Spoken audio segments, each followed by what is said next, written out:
Hello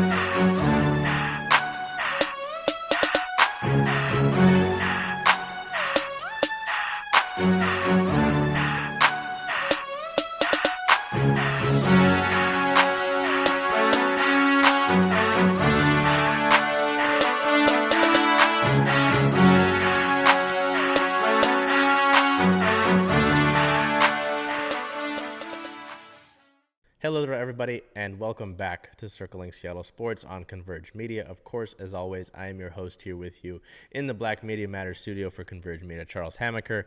It is Monday, April 1st. Maybe if we had the time, or the care to put in a fun April 1st, April Fool's joke, I would have done that. But I don't have the time or effort for that at this current moment. So maybe next year, maybe for 2025, but we'll get into it. We're approaching this. Well, we are in spring. We're into the spring. We're getting into the summer area as well, with the different teams picking things up. Some teams have already started to get into their regular season. The Mariners, that we'll talk about, getting into their regular season, ending spring training, and having a few exhibition games down in San Diego. The Seahawks quiet over the past week, so we don't have anything for them. But every other team just about has something to go over from the past week. So we'll go directly here into the Mariners and talk about these exhibition games that I mentioned.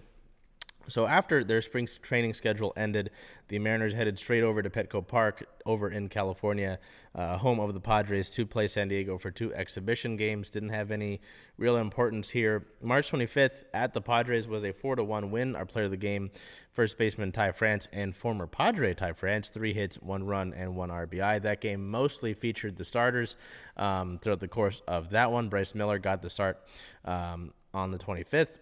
And then March 26th at the Padres was a 7-6 win. Our player of the game, center fielder Julio Rodriguez, 1 hit, 1 run, 2 RBIs. And this one, the starting guys really got like one at bat, and then the Mariners filtered in a bunch of minor leaguers, which was cool. I believe Casey Lawrence got the start here in this one. So nice to see, the starting guys and the guys who are going to be in the major league lineup get to be able to just get another at bat in, not have to worry about a ton. And then get a bunch of the minor leaguers, get that experience, get them that opportunity in a big league building against some other talent on the San Diego side of things. So there was that. And then we go over here on your screen to the opening series of the 2024 season as our Seattle Mariners kick things off on Thursday, March 28th, opening day against the Boston Red Sox. That first game, as you can see on your screen, unfortunately, a 4-6 loss. Our player of the game, right fielder Mitch Haniger. Mitch, 2 hits, 2 runs, 2 RBIs, and 1 walk on the night. Nice game for Mitch. First game back as a Mariner at T-Mobile Park. Just unfortunate that the Mariners were unable to win that one. Luis Castillo, the opening day starter, unable to really rein in his control entirely in this one, which is a little unfortunate, but sometimes that happens. Dylan Moore hits a pinch hit 2-run homer, but ultimately the Mariners offense is not able to overcome the deficit that Castillo gives up, that the bullpen wasn't able to completely clean things up as well. The next day, March 29th, Friday, versus the Boston Red Sox. First time in the City Connect jerseys this year. The Mariners would win that one in very tight, very dramatic fashion as well. Not as well, but, well, that ties into the next game. But a 1-0 win. Our player of the game, starting pitcher George Kirby. Kirby, in his 2024 debut, 6 2/3 innings pitched, 2 hits, no runs allowed, 2 walks, and 8 strikeouts. Those 2 walks did come within the first 3 batters of the game for George. He was able to lock in. Someone said he looked injured. I was like, that's maybe a little dramatic. And George looked great throughout the rest of his start. I believe he allowed a hit right at the end of his outing, and he seemed a little upset. He wanted to close out that 7th inning, but was unable to do so. J.P. Crawford's solo homer in the 6th run was the differentiator in this contest. March 30th versus the Boston Red Sox on Saturday, a dramatic 4-3 win. This is what I say when I say another dramatic win. I got ahead of myself talking about the Friday game. The Mariners win this one 4-3 in extra innings. Our player of the game, starting pitcher Logan Gilbert. Gilbert, in his 2024 debut, 7 innings pitched, 4 hits allowed, 1 earned run against, 1 walk, and 8 strikeouts on the day. The Mariners offense slow in this one as well, just like they were in the 29th game. It looked like they weren't going to be able to do anything. after getting their first run of the game in the first inning, and they didn't have a hit from the second inning to, I believe it was the ninth inning. But, Boston goes up by 2 runs in the top of the 10th. The Mariners respond. Luke Raley gets under a tag at home plate to tie this game at 3-3. Then Julio Rodriguez works a nice count, nice plate appearance, and is able to rope a single into right center field to score Josh Rojas from third and get the Mariners the win. It's Julio's first walk-off base hit of his career. So looking after those back-to-back wins, Seattle looks to take the series against the Red Sox on Sunday, March 31st against Boston. They're unable to do so, losing 1-5. The Mariners offense struggles heavily in this one. They only get the 1 run. Certainly could have been more. Excuse me. Oh, goodness. But Seattle swings a lot of first pitches, a lot of bad contact, and those result in a lot of outs. Bryce Miller, working with a new splitter, has some success early on, but gives up 2 homers on the day, kind of leaving fastballs in the bad positions. And Boston takes advantage, so the Mariners and the Red Sox split the series 2-2, which is fine, to an extent, but you really should have had a series win, and you almost could have had a sweep if a few things go your way or if you are a little bit better. So we go straight over here to injury-related news, as there will be a bunch of that relating to team notes as well. On the 25th, right-handed pitcher Brian Wu was placed on the injured list with elbow inflammation. He had no structural damage, and it was a clean MRI, but in the hope is that he can return in 7 to 10 days to start throwing. Emerson Hancock was recalled to take Wu's spot in the rotation. Hancock had been sent to AAA Tacoma, but he gets called up to the big league level after Wu was placed on the IL with elbow inflammation. On the same day, infielder/outfielder Sam Haggerty started the season on the injured list with a personal medical issue. It's non-baseball related, and general manager Justin Hollander would not specify what it is. We go to other injury-related news. On the 29th, designated hitter Mitch Garver, was removed from the Mariners starting lineup to become just before first pitch with back spasms. And then on the 30th and the 31st, Garver was not in the starting lineup, but he was available to pinch hit per Scott Service on the 31st. We continue from injury-related news here, and we'll get some more of it as we look at the Mariners unveiling their 2024 opening day roster. So back on the 28th, the Mariners, with the Rainiers opening day coming on the 29th, really had until a pretty decently late deadline of the morning of Mariners opening day and MLB opening day to release their opening day roster. So we'll look at the opening day roster. The pitchers, there's 13 of them, but 5 of them are on the injured list. Edward Bizardo, who's wearing number 83. Cody Bolton, who's wearing number 67. Matt Brash, number 47. Again, Luis Castillo, number 58. Logan Gilbert, number 36. Emerson Hancock, number 62. George Kirby, number 68. Jackson Kowar, number 37. Bryce Miller, number 50. Andres Munoz, number 75. Gregory Santos, number 48. Taylor Saucedo, number 60. Colin Snyder, number 52. Gabe Spire, number 55. Ryan Stanek, number 45. Trent Thornton, number 46. Austin Voth, number 30. And then Brian Wu, number 22 this year. In the catcher department, just 2 catchers on the roster. Cal Raleigh, number 29. Zebi Zavala, number 33. At the designated hitter/catcher part is Mitch Garver, number 18. Infielders, 5 of them. J.P. Crawford, number 3. Ty France, number 23. Jorge Polanco, number 7. Josh Rojas, number 4. And Luis Urias, number 16. Outfielders-wise, Dominic Canzone, number 8. Mitch Haniger, number 17. And Julio Rodriguez, number 44. And the infielder/outfielder department, Sam Haggerty, number 0, Dylan Moore, 25, and Luke Raley, number 20. We'll look briefly at the coaching staff. There's Scott Service wearing number 9 again. Manny Acta, third base coach, 14 once again. Bullpen coach Tony Arnerek, number 57. Director of pitching strategy, Trent Blank. Bench coach and offensive coordinator, Brant Brown. Hitting coach/director of hitting strategy, Jarrett DeHart. Pitching strategist and assistant pitching coach is Danny Farquhar. Infielder coach Perry Hill, once again. Assistant hitting coach Tommy Joseph. First base coach Christopher Negron.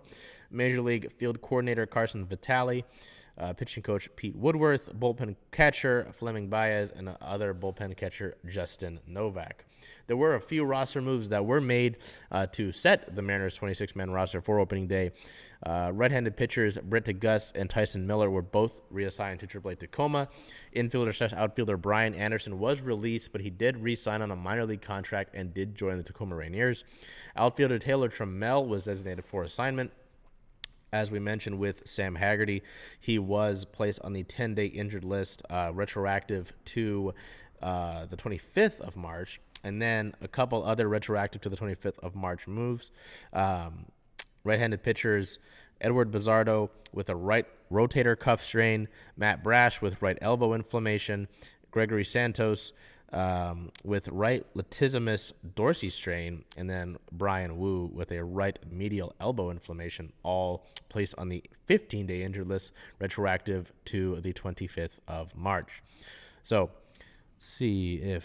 nothing on Trammell yet. So that's why I was curious about that with him being designated for assignment. But we'll come up here and, with the opening day roster, like we talked about throughout the course of spring training when we were at spring training and then, last week, there's not a lot of surprises here.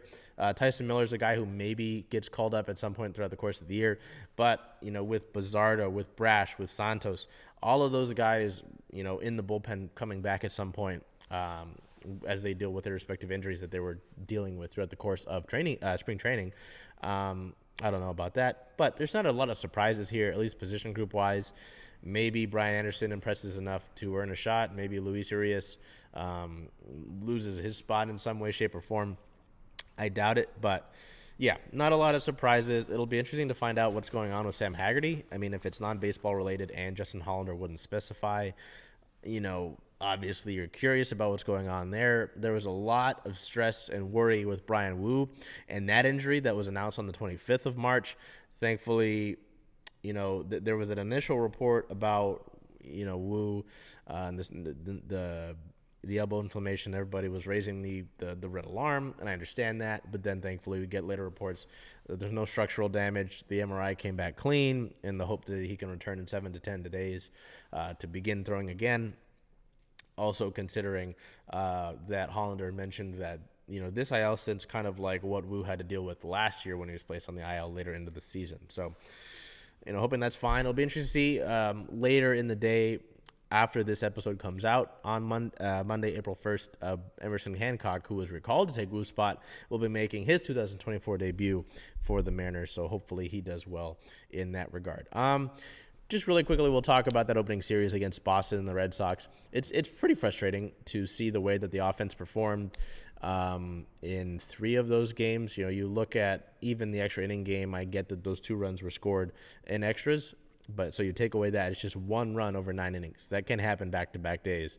And essentially, if you take out that extra inning game on the 30th, then you have 3 games in a row where you score 1 run across. It's 3 runs over 27 innings.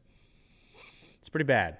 And there was all this talk, of course, about getting rid of the strikeouts on this roster, with Teoscar Hernandez, Eugenio Suarez, Jared Kelenic, so on and so forth. There was a lot of striking out the last few nights, and it looked bad. The amount of first pitches that were swung at on Sunday against Garrett Whitlock, it was bad. It looks bad.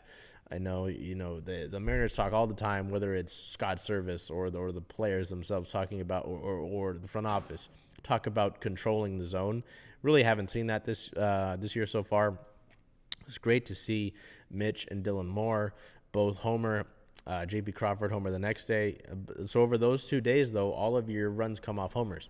It's not healthy. It's not sustainable. So really looking for them to click things in. You understand that it's the first series of the season.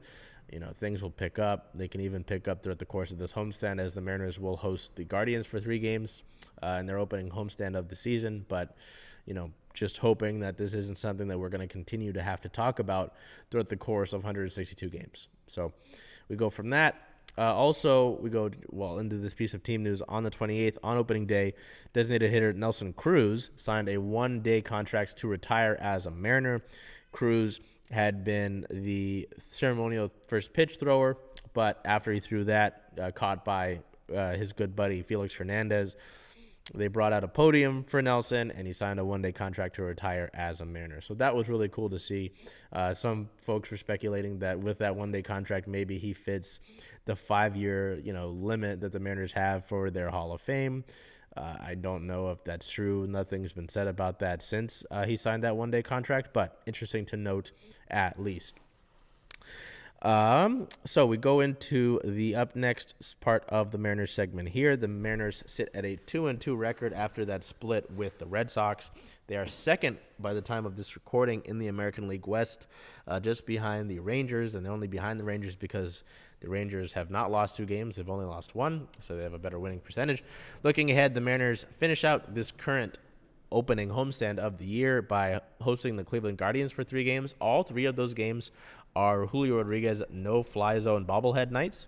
The first 2 games on April 1st and April 2nd are 6:40 p.m. Pacific time starts, and then April 3rd versus the Guardians on Wednesday, a getaway game, is a 1:10 p.m. Pacific time first pitch. Then the first 3 games of a 6-game road trip for the Mariners, April 5th, 6th, and 7th, are all in Milwaukee against the Brewers. All of them have different first pitch times. April 5th versus the Brewers is a 5:10 p.m. Pacific time start. April 6th at the Brewers is a 4:10 Pacific time start. Then on Sunday, April 7th at the Brewers is an 11:10 a.m. start. With the Mariners segment of the show ending there, I'd just like to throw it over to our guys at the Layup Lounge to talk about this past week relating to Seattle's hoop scene, those who came from it, and all that sort of thing. So, Wayne and Roman, take it away. Yo. Layup Lounge members, welcome to a Seattle Hoop Talk segment where we're here to talk some local hoops, just focused on college, high school, pro basketball here in Washington State. But yeah, today we have some hard-hitting topics. We're focusing on the recap of the men's college basketball season, as well as Kevin Porter Jr.'s return to basketball and Isaiah Thomas's second 10-day contract. Let's go ahead and dive straight in. So to start, Washington State University was blessed to make the NCAA tournament this year, tournament of 64. They were able to get a win, made it to the round of 32, and then they were eliminated. But congratulations to the team. I know we had some local dudes from out here. Watts was on that team. Shout out my little bro Isaiah Watts. Shout out Isaiah Watts doing his thing. Definitely a contributing player. Big things to see from him in the future. But it was cool to see Washington State in the tournament playing like competitive ball and actually get a W. So that was cool to see. And then some further news: Washington State's athletic director actually moved on to UW.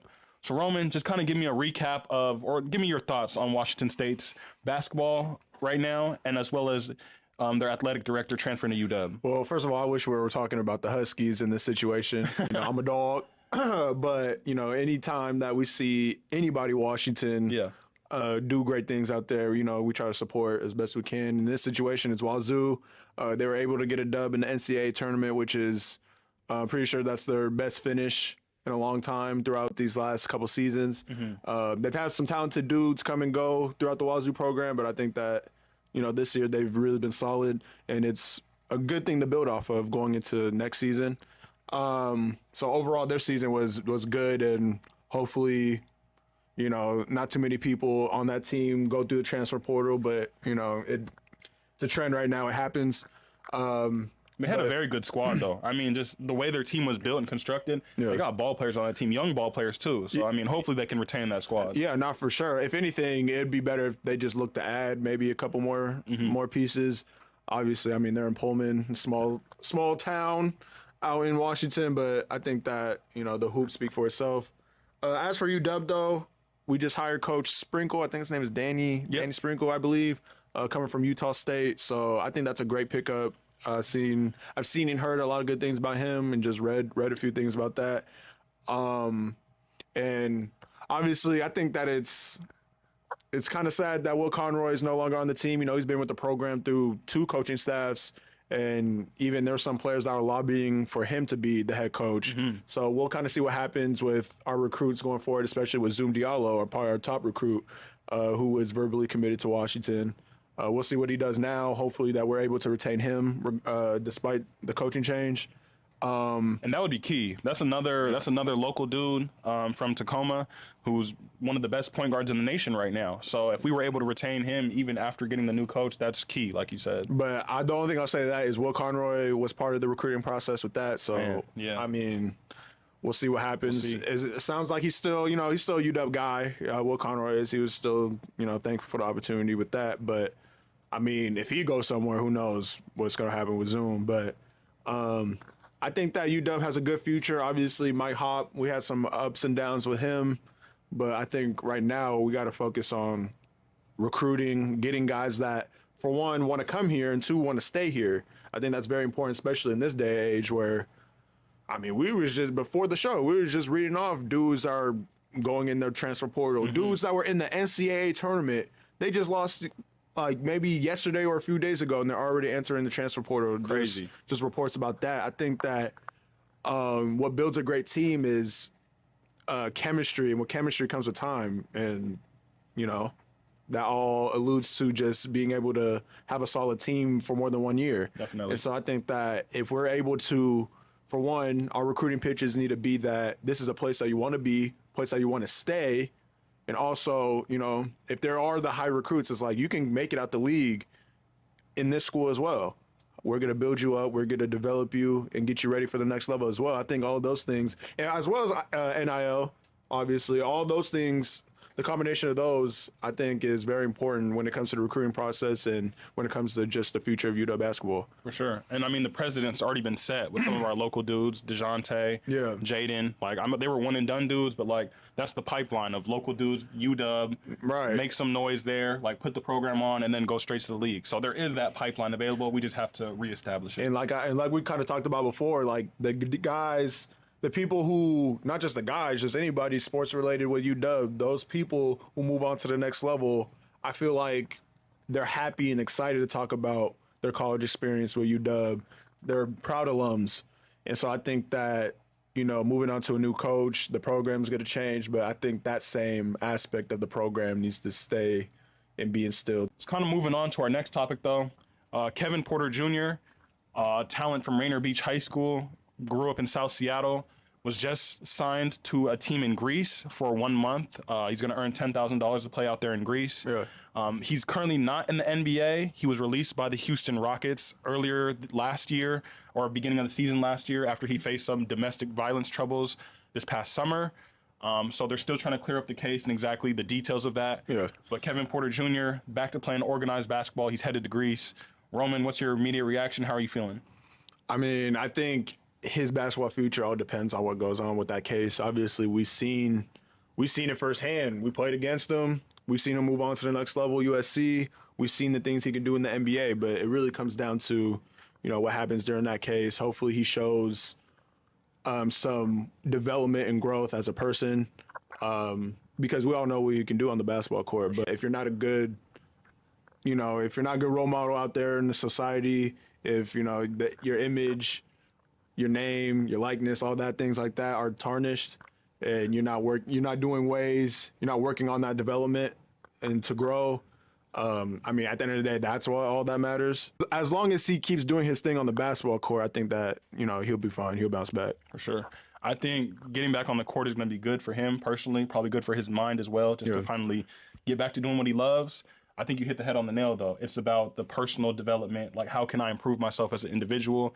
How can I get my fans to trust me again? Like, how can I earn everyone's trust back? Like, it's, you made a mistake. Like, let's take the necessary steps to, like, build my rapport back up, build my name, image, and likeness back up, like you said. And I think that him being in a different country, different environment, different people, I think that that could be a great opportunity to make an impact there, even if he's only there for like a month or so. Just get connected with the people, the fans, the community, all that stuff. I think that if he can maybe instill some of those things he needs to work on over there, I think that would be a good look for him to get back into the NBA. And like you said, regain that trust, rebuild that trust. And then closing it out, Isaiah Thomas, back in the NBA, he earned his second 10-day contract. So he's with the Phoenix Suns still, but earned himself a second 10-day contract. Looks like he's in a leadership role. He hasn't earned much like rotational playing time, but he is on the team, and he's in it looks like an advisory role, like a leadership position. Yeah. What do you think about IT? How do you feel? I mean, like we talked about a little while back, I think that, he was looking to get into the league regardless of what role needed to be filled. Obviously, we're looking at the Suns right now. They're in a play-in situation, and leadership is crucial for this team just because they have the talent.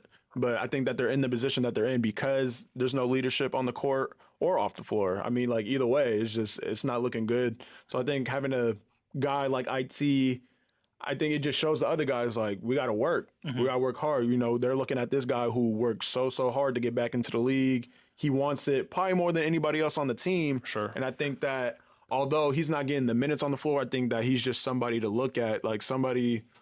A good player, a good person just around the team to show like, hey, we got to work as much as this dude. This dude, although he's not playing that much, he's still working like he's about to go get the 40 minutes like the rest of us are. So we got to match that energy. We got to bring that. And I'm thinking about just the look he's giving them in practice as well. I mean, he's a former 30-point per game scorer, former All-Star, one of the best guards in the NBA at one point. So, like, the fact that that's even in your practice building, he's giving you a good look on scout team, if anything. Like, absolutely. You have to worry. He can be your Steph Curry. He can be your Shea. Like, he can fill all these different roles in practice and give those starters a good look. And so, like, just because he's a scoring guard like that, he's able to get downhill. He's used to taking that many shots, sort of thing. So I think just like in a practice standpoint, being on the team, leadership, it's good to have him on the Phoenix Suns and in the locker room. And that's why, guys in and out the league, the guys who are out the league who were at one point one of the main guys on the court were like, hey, I'll come in and do any role. Like not a lot of guys who say that are trusted with that opportunity, trusted with that role. But I think that says a lot. Like character-wise, just, him as a person that he was trusted with, although I'm sure he would love to hoop out there on the court with those guys, the fact that he's willing to take a step back and go into that leadership role, even all this time, like him doing these workouts, things like that, I'm sure he was working out to produce on the floor. Yeah. And, like you said, scout team practice, like I'm sure he's giving it his all just in those situations. But I think it's also, it's just good anyway, just because who knows if they need him down the line. Bingo. And he'll be ready. And he's explained it a lot. He's like, when I get that call, I'll be ready. Now he got the call to be on the team. Now it's when he gets that call off the bench, he'll be ready. So yeah. Let's go slow grind. Shout out to the slow grind, man. Sir. Big motivation for everybody out here in Washington. Shout out to the slow grind. Real quick, who you got winning the women's NCAA tournament? Man, I'm a big fan of Caitlin Clark, but go ahead and give me. Let's go Tigers. Let's go Tigers. Where you got? What are they called? The Hawkeyes? The Iowa. Oh, Iowa. Hey man, Iowa got it this year. And then the men's side. Who you got on the men's side? We got. UConn, Alabama, or Purdue, NC State. Give me NC State every day of the week. They got big man down low. DJ Burns. Give me NC State every day of the week. Shout out DJ Burns. He's gonna work Zach. I'm gonna go with UConn though. I just think that they've been destroying every single team that's been in front of them. It was a tie game with, I think they played Illinois, I believe, and they went on a 30-0 run. Give me UConn. Another local talent. Shout out Jalen Stewart on UConn. Oh, absolutely. The 206 is deep into this basketball realm, man. Absolutely. So we're in every different avenue. Yeah, for sure. We're there. Yeah, we got to go for the hometown team. I almost forgot about that. Yeah, we got to go for UConn. UConn. Let's go Huskies. Let's go Huskies. Yeah, that's another episode of Circling Sports with my guy Wayne. I'm Roman. Layup Lounge. Make sure you like and subscribe, do all that good stuff, and we are out of here. Yes, sir. Ronnie James, top 3 next year. Let's go. From Roman and Wayne talking there about, some of the guys who have the men's sort of kind of connection to the Seattle hoop scene. We go over here to our Storm and talking about nothing directly team related necessarily, but those who are either currently with the team or previously were with the team. that are dealing with the Olympics coming up in 2024 here. So we go straight into it with the 2024 Olympic squad for the Opals. The 7 consulting Australian Opals 26-player squad was announced over the course of the past week. That squad will participate in training camps, tours, and fixtures against other Olympic-bound countries in the lead-up to the games themselves. So as I mentioned, they'll participate in those camps. The games themselves begin on July 26th. A final 12-player team for Paris will be chosen from that extended squad that was announced.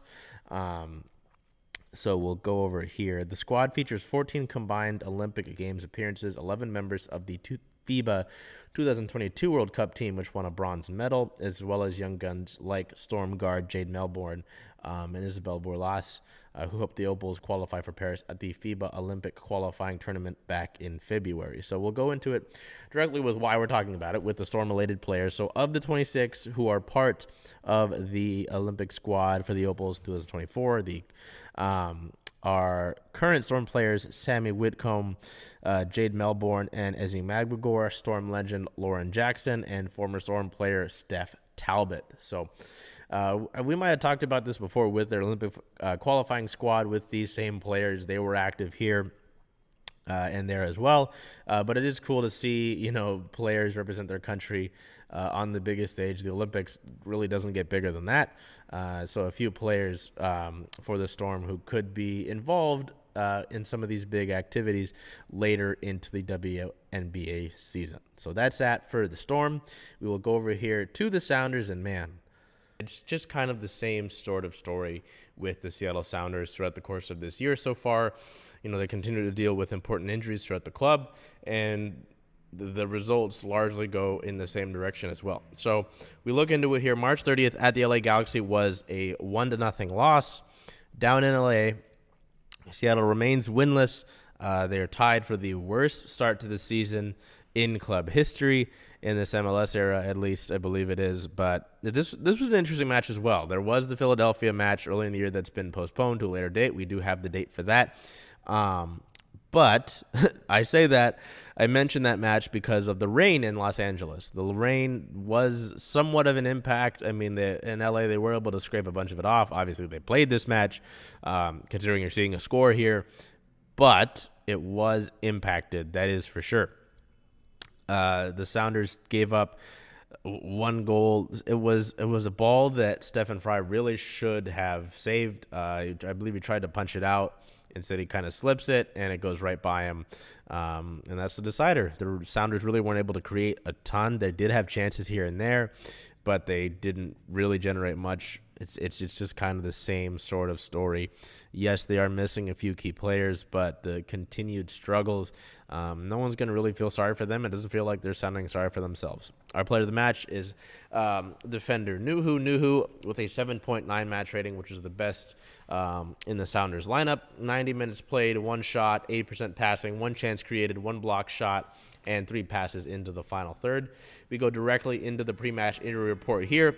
4 players were out. 2 of them were questionable. The 2 questionable players, midfielder João Paulo dealing with a hip injury. We'll talk about him in a second. And then midfielder Obed Vargas with a head injury. He is going through concussion protocol, but he's not really available to play just yet, as you note there, with him not playing at all, being listed as questionable. So there is that. We look at the 4 players that were out. Reed Baker-Whiting continues to be out with a hamstring injury. Forward Leon Chu is out with a knee injury. We'll talk about him as well in a second. Midfielder Pedro de la Vega out with a hamstring injury. And forward Bradilio Rodriguez also out with a hamstring injury. We go to team-related notes over here. Midfielder João Paulo will resume training this upcoming week, but there are some precautions to have about his availability at this current point in time. The Sounders' rained-out match versus Philly will be rescheduled to April 30th. So there's your update on that Philly game. The match comes 3 days after the April 27th game at DC United, so the Sounders will likely just stay on the East Coast for that. And then forward Leo Chu suffered a ligament tear and will miss 3 to 5 weeks. So Seattle just continues to get banged up, especially with players who could impact their offensive game. It would be nice to get João Paulo back into training this upcoming week, but head coach Brian Schmetzer was very clear in stating, hey, this doesn't mean he'll be able to go next week for sure. We want to see where he's at. We don't want to, don't want to take any chances of sorts. We want to be safe with bringing Zhao back. So we look ahead here for our Sounders, who sit in a 0-win, 3-loss, 2-draw record. They've got just 2 points on the year so far, sitting in second to last in all of MLS and dead last in the Western Conference. Looking ahead, the Sounders play April 6th versus CF Montreal with a 7:30 p.m. Pacific time start. We come over to the Kraken aspect of the show here, and it's another tough one, just like I talked about with the Sounders here. This didn't necessarily start out tough, but the way it ended is kind of tough, and the way that the season is going, just it's been a rough stretch. So we'll get into it. March 26th versus the Anaheim Ducks, a 4-0 win. So it's the first of 2 games that the Kraken and the Ducks will play over the course of 3 days. There's 3 players of the game here. There's a lot going on. Our first player of the game for Matty Beniers, 1 goal, 2 assists, 3 points, a 2+-, 2 shots, and 2 hits on the day for Matty. Player of the game number 2, forward Eli Tolvanen, 1 goal, 2 assists, 3 points, a 2+-, 4 shots, and 1 hit on the day. And then player of the game number 3, with it being a shutout, goaltender Joey Daccord. Only 12 saves in this game, but it was Joey's 3rd shutout of the season. A shutout's a shutout. Hard to be mad at that. The teams do get 1 day in between their 2 games here. They get back to it March 28th, the Pride Night for the Kraken versus the Anaheim Ducks, a 4-2 win. Our player of the game for Jared McCann, 3 assists, 3 points, 3 shots. His first 3-assist game of his career as the Kraken celebrate Pride Night. Both of those games against the Ducks, there's a lot of physicality, really division rivals kind of thing. A lot of penalty minutes. The Kraken had, I believe it was 10 power plays in the March 28th game. There's a lot of power plays going on. It's just a lot. And then in this game on the 28th, the Ducks scored 2 shorthanded goals within, I believe it was the same minute. So there was a lot of chaos happening in both of those games, and it tends to be how it goes when the Ducks come to town. Trevor Zegras broke a camera in the penalty box, so it was a whole thing. But, we get to this end of the homestand. It was the end of the 4-game homestand on March 30th versus the Dallas Stars. Much better team, a Dallas team that's heading to the playoffs once again this year. And the Kraken get shut out 0-3. Seattle did a good job of defending Dallas, honestly, making sure that there weren't any high danger chances. There wasn't a lot of high activity. If there was, Seattle was able to snuff it out or get lucky here and there. There were a few times that Joey Daccord had to get bailed out by his teammates. Riker Evans, right at the end of the first period, was able to come in and block a shot. Oliver Bjorkstrand came and blocked a shot. I believe it was in the second period.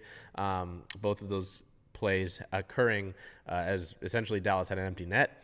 But the other side of that, Seattle really not able to generate much at all on the offensive side of things. Jake Ottinger gets a shutout. When you're not able to generate anyway, let alone you're playing Jake Ottinger, it's going to be tough. So the Kraken get shut out there. There isn't a lot to talk about with that last stretch of games. Nice to see that you can still handle business against a bad team like the Ducks. And deal with, the heightened, emotions and the anger and the frustration side of things that's coming from Anaheim, with Trevor Zegras breaking a penalty box camera. But,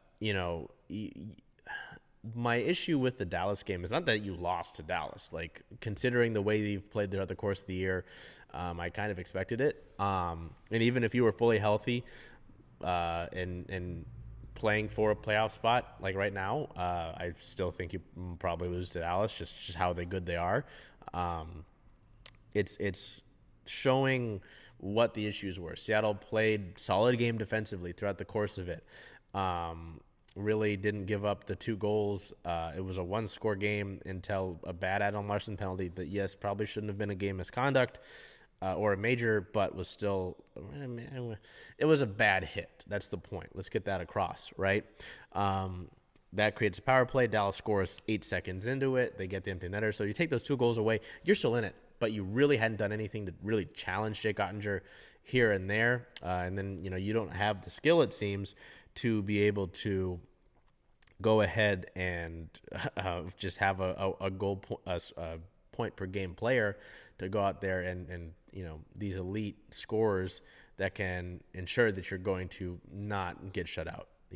That bring that offensive side of things, make the rest of the team better, that you can rely on to be an offensive impact player. You don't have that right now per se, at least on a consistent level throughout the course of the season. So it just kind of was indicative of what we've seen throughout the course of the year, and it was frustrating in that regard to see something such as that. So we go over here to some team-related news. We've got a bunch of roster-related moves, so we'll go through that and see what's going on. I just had it. Here we go. So back, we talked about, we had our friend RJ talk about the Logan Morris and Ryan Winterton moves on the 25th. At 5 o'clock, the Kraken recalled defenseman Gustav Olsson from the Coachella Valley Firebirds on an emergency basis. We'll go through it there. In those Ducks games, Logan Morrison did make his NHL debut. He joined Ty Cartier as the only undrafted players to make their NHL debuts with the Kraken. But regardless, we keep moving. There's a few ELCs that were signed, so we'll talk about that in a minute, but we're going to look at mostly the roster moves here. There's a lot of back and forth. On the 29th, defenseman Cale Fleury was recalled by the Kraken on an emergency basis. Additionally, defenseman Gustav Olsson was reassigned to Coachella Valley. Then on the 30th, Cale Fleury was reassigned to the Firebirds from the Kraken. Before we get to the most recent roster move, we'll go over those ELCs. On the 27th, the team signed forward Leighton Road to a entry-level contract. The Hobie Baker nominee joins the Kraken after 2 seasons with Bemidji State. He agreed to terms with the college free agent forward from Bemidji State on an entry-level contract that's set to begin next season at $950,000 AAV.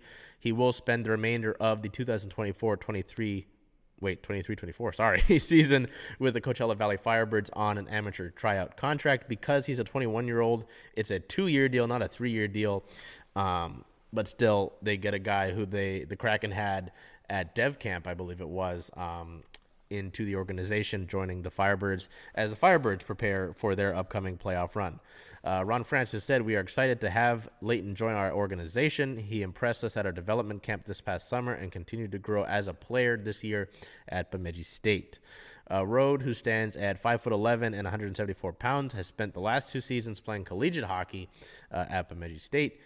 In 38 games this year, he's totaled 30 points, 14 goals, 16 assists, leading his team in goals, points, power play points at 10, power play goals at 5, tied, and game-winning goals at 3, tied, shorthanded goals 1, overtime goals 1. Rhodes' efforts this season have earned him a nomination for the Hobie Baker Award as the top men's collegiate player, in addition to being named All CCHA First Team and being a finalist for the CCHA Forward of the Year Award. Prior to his collegiate career, the White Bear Lake, Minnesota native played for the Tri-City Storm of the USHL, recording 41 points, 22 goals, 19 assists across 60 regular season games, and scored 1 goal in 5 playoff games. He did, as mentioned by Francis in that quote, attend Seattle's development camp as an invitee at Kraken Community Iceplex during the 2023 offseason. So there is Rode there.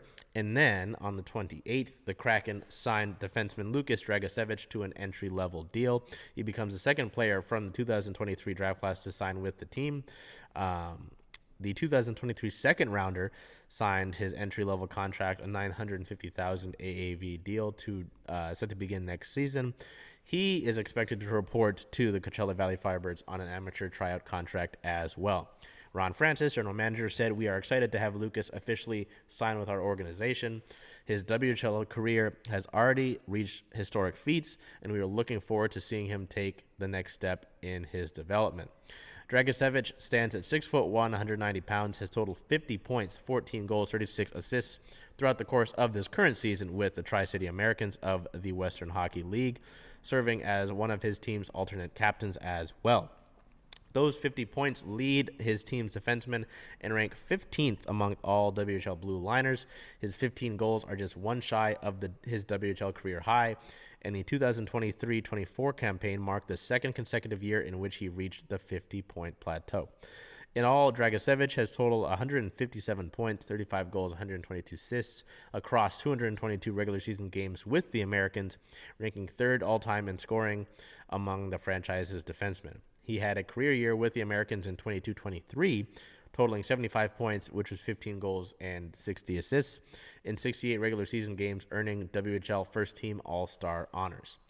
So we've got Dragicevic, we've got a road, and then on the 31st of March, the Kraken brought up Shane Wright from the Coachella Valley Firebirds. He was recalled, so we will throw it back to our friend RJ from Emerald City Hockey to talk a little bit about Shane and about this call-up. So RJ, floor is yours, my friend. Hi, everyone. It's RJ again from Emerald City Hockey, and I'm here to talk about the Kraken's recent call-up of their 2022 fourth overall pick, Shane Wright, from the Coachella Valley Firebirds, how long he might be up with the team, and the future ramifications of whatever the plan is for him over the next couple weeks. So on the ice, we know what Shane brings. With his shot, he is a threat to score at any time he's on the ice, but he's also rock solid defensively. And really, it's just a matter of getting up to speed and doing it at the NHL level. But really what I want to talk about is a couple off-ice things to look out for with this call-up, particularly how long Shane Wright stays with the Kraken before being sent back down to the Firebirds. Now, there are some games played thresholds that get pretty important when looking at next year and even further beyond. Now, keep in mind, Shane has played 3 games already for the Kraken this season, and the Kraken have 9 games left on their schedule. So first, if Shane Wright plays 3 or more games the rest of the season, he won't be eligible for the Calder Trophy as Rookie of the Year next year. Now, according to the eligibility rules, if a player plays in 6 or more games in 2 prior seasons, he's no longer considered a rookie for the purposes of that award. Shane played 8 last season, so once he plays 3 more this year, that gets him to a total of 6. And at that point, he's no longer considered a rookie, and he's not eligible for that award. So personally, I don't think Calder eligibility is all that important in this case. I mean, yes, having that award as a potential carrot next year would be pretty neat for Shane and probably more so for the fans. But really, he'll have all the motivation he needs in the task of just showing that he can be a difference maker at the NHL level. So I'd like to see him play at least 3 games on this call-up. I wouldn't worry about the Calder eligibility. But the second thing to look out for comes 4 games later. So if Shane Wright plays 7 or more games the rest of the season, he burns a year of his entry-level contract. Unlike the Calder issue, this one is crucial. Wright is currently on his entry-level contract, and that's a very cheap cap hit. So if he stays under 10 NHL games this year, that contract will slide forward. It's called an ELC slide. And basically that gives the Kraken another season at the end of the deal with Shane Wright on a really cheap contract. So letting him burn a whole season just to get 3 extra games at most this year, honestly, it'd be awful cap management. And there's no way the Kraken are going to let that happen. So the question is, how long will Shane Wright be with the Kraken on this call-up? Anywhere from 2 to 6 games in all likelihood. So looking at the schedule, I think there are probably 2 options that make the most sense. One, just this upcoming 3-game road trip. It's a California road trip. It's all in that state. So sending him back to Palm Springs afterward would be pretty easy, I think. Or maybe you could tack on an extra 2 games. The Kraken then have their final homestand of the season afterwards against Arizona and San Jose. You could send him back right after that, and he could gear up for the playoffs, and it's not too much travel for him. Either way, I'd probably expect to see Wright sent back to the Firebirds before the Kraken go all the way out to Dallas and start their season-ending road trip that kind of goes all throughout the Midwest. So however long Shane is up with the Kraken, what it really means is these next few games just got a lot more interesting. The playoffs aren't in the cards in the present, but we're about to get a pretty good look at the future. Taking it from RJ there, we go over here to look at the standings for the Kraken and what's next for them. They sit at a 30-win, 30-loss, 13 overtime loss record, good for 6th in the Pacific Division with 73 standing points. Looking ahead, the Kraken play 3 games over the course of the next week. Later tonight, April 1st at the San Jose Sharks is a 7:30 p.m. Pacific time puck drop at the SAP Center. April 3rd at the LA Kings is a 6:30 p.m. start. And then April 5th at the Anaheim Ducks is a 7 p.m. start.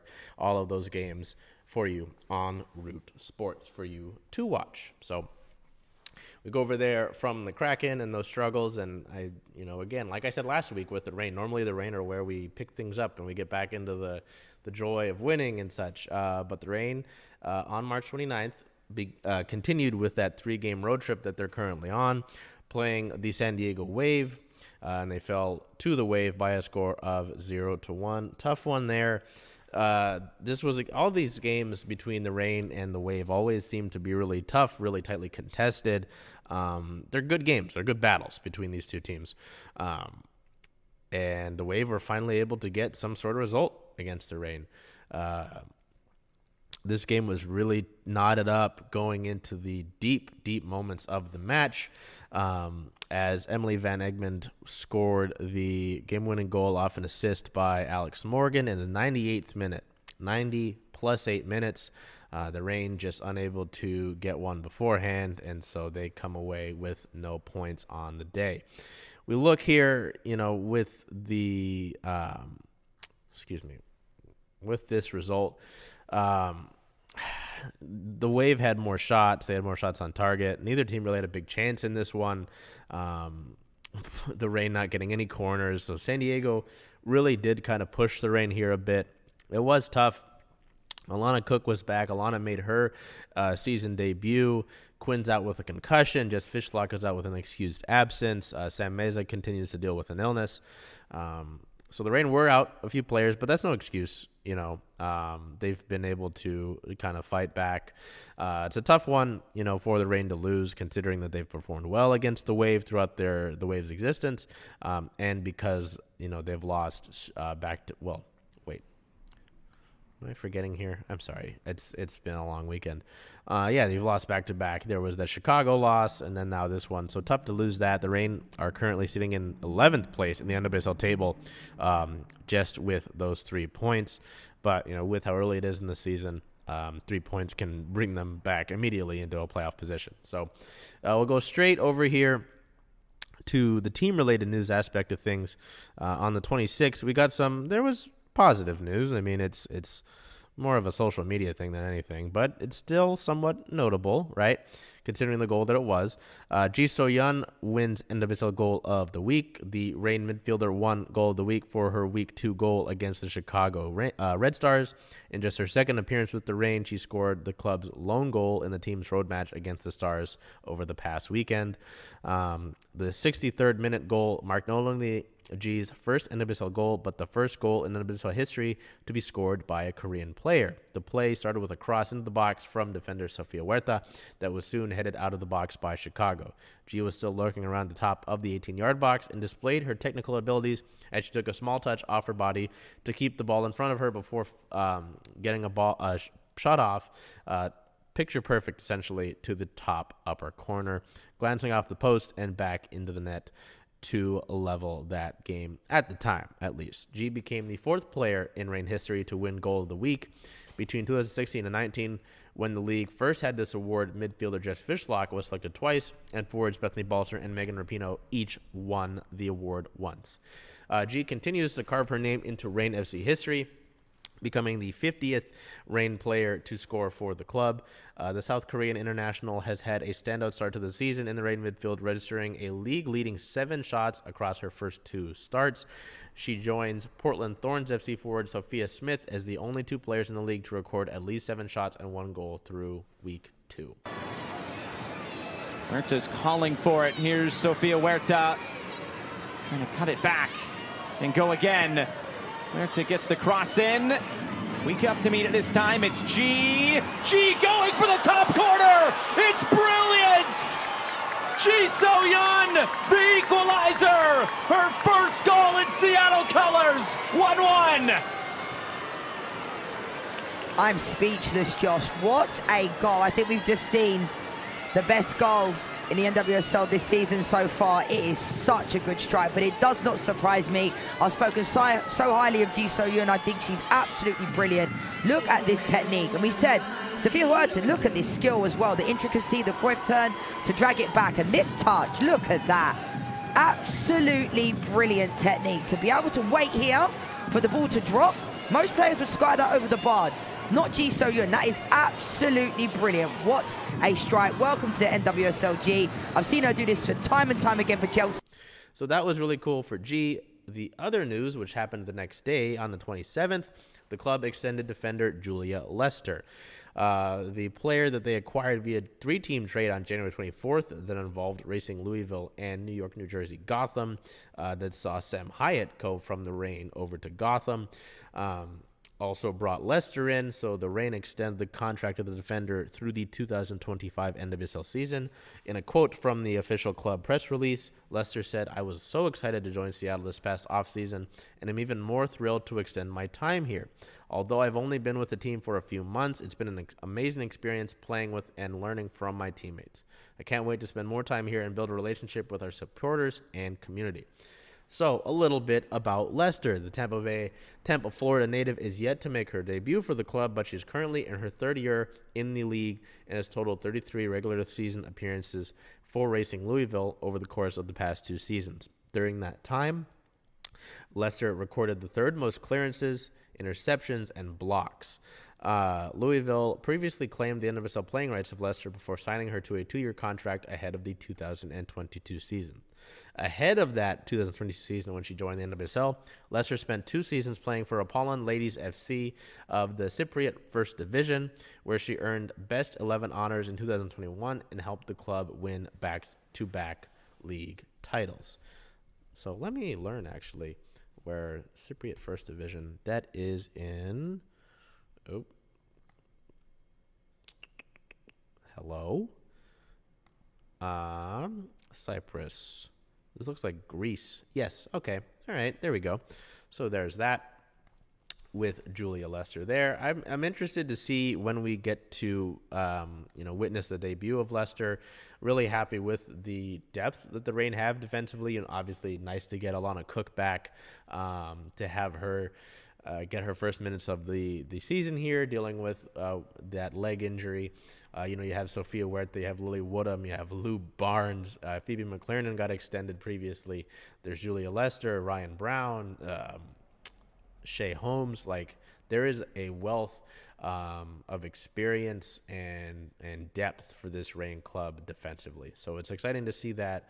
Not so exciting to talk about the loss to begin the segment, but still really cool to have Gold of the Week by G, and then the club extending Julia Lester through the 2025 season. So we move over here to up next. The Reign have a 1-win, 1-loss, 1-draw record.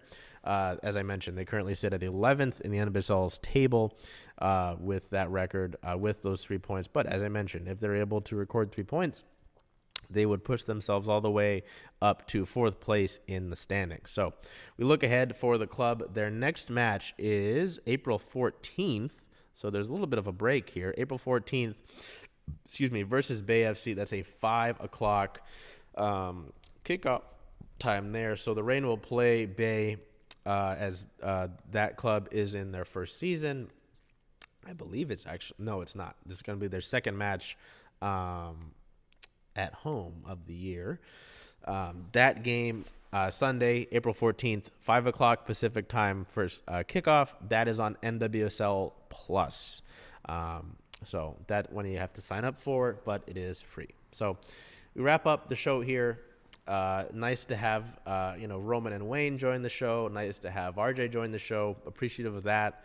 I apologize. It's been a busy last few weeks. With baseball starting, with the Kraken season ending, the Storm are about to ramp up, the Sounders and the Reign are going right now. The Seawolves are underway. We're working on some stuff there with that. The Seahawks and free agency has been a thing. In case you missed it, we had our photographer Rio Giancarlo out to eat up baseball, so we're getting into that. So there's a lot of exciting stuff happening. Just really grateful for the support on it, of course. But it's a lot. So we're going to work through the next few days to get it all out and to get back on track with you. So I want to thank you guys as we begin the month of April. Continue to support us on all the different channels. Take care of yourselves, be well, and do whatever you can to make today a great day. Love you, and I'll see you soon.